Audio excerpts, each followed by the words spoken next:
আমার মুশকিল হলো যে আমি পূর্ব প্রস্তুতি নিয়ে কোনো কন্টেন্ট সাধারণত করি না। তবে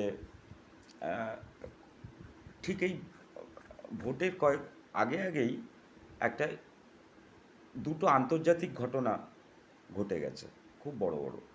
সেটা হচ্ছে আবার একটা বড় যুদ্ধ লেগেছে মধ্যপ্রাচ্যে, যেখানে সাময়িকভাবে শান্ত হয়েছিল পরিস্থিতি, আবার যুদ্ধ লেগেছে। এবং আবার ভারতে নয়, একটা আন্তর্জাতিক একটা এআই আর্টিফিশিয়াল ইন্টেলিজেন্স সামিট, তাতে কয়েকদিন আগেই যে ভারতীয় আইটির যে ওয়ার্কফোর্স, তার যে সিংহভাগ ভারতীয় মেধা সেখানে আছে, সেই ব্যাপারটাও একটু বাজার পড়ে যাচ্ছিল। মার্কিন যুক্তরাষ্ট্রের সামাজিক রাজনৈতিক পরিস্থিতি অনুযায়ী, তাতে এআই দিয়ে আবার ব্যাপারটাকে একটা চাঙ্গা করার একটা যে এআই ভারতের একটা বিরাট ভূমিকা আছে। এইভাবে আবার মানে সাধারণভাবে যেটাকে বলে দেশবাসীর মনোবল চাঙ্গা করার একটা হাওয়া উঠেছিল। এই দুটো পরিস্থিতি ছিল ঠিক ভোটের আগে। আমি একটা অন্য জিনিস বলছি, সেটা হচ্ছে যে এই যে গুগলের যে টুলসগুলো, ইমেজ রিকগনিশন, অমুক তমুক হেনা তেনা, এইখানে যদি সাইকো অ্যানালিসিসের ইম্যাজিনারি চলে আসে, তাহলে থার্ড ওয়ার্ল্ড এই শব্দগুলো তো ছেড়েই দিচ্ছি। পৃথিবীতে যেই সমস্ত দেশগুলোতে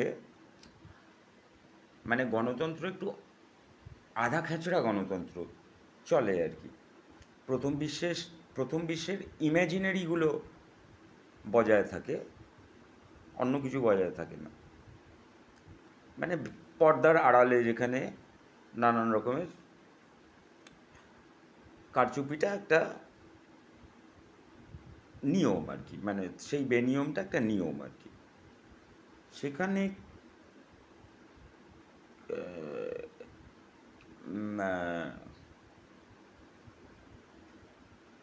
এত জেনারেশন গ্যাপ আছে, এত বিভিন্ন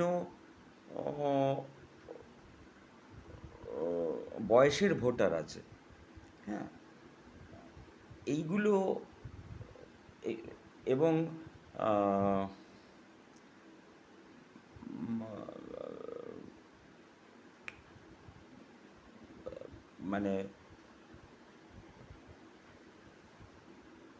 পলিটিক্যাল অ্যাফিলিয়েশন আমার কীরকম অন্তত, একটা পার্লামেন্টারি ডেমোক্রেসিতে আমার ভোটটা কাস্ট করার জন্য এই ব্যাপারটা নিয়ে এত সিক্রেটিভ হয় জেনারেলি যেখানকার লোকেরা আর কি। সেখানে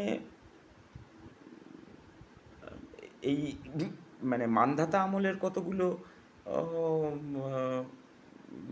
বস্তা পচা সমীক্ষা পদ্ধতি কেন ক্রমাগত ব্যবহার হয়ে চলেছে, তার মধ্যে স্যাম্পল সাইজ দশমিকে হয়তো সেটা একটা ক্রুশিয়াল ফ্যাক্টর চলে এসছে। এইগুলো নিয়ে আমি একটু আরও আরেকটু কমপ্লেক্স অ্যানালিসিস আশা করেছিলাম, এবং আমি জানতাম যে আমি আশাহতই হব। তাও এইবারের ভোটে আমি ভোট দিয়েছি খুব সকালই, এবং আমার এসআইআরে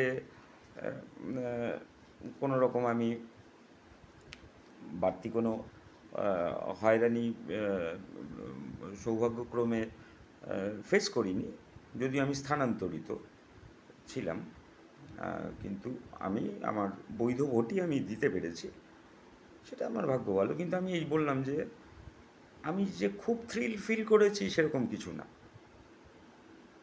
এই ভোট নিয়ে।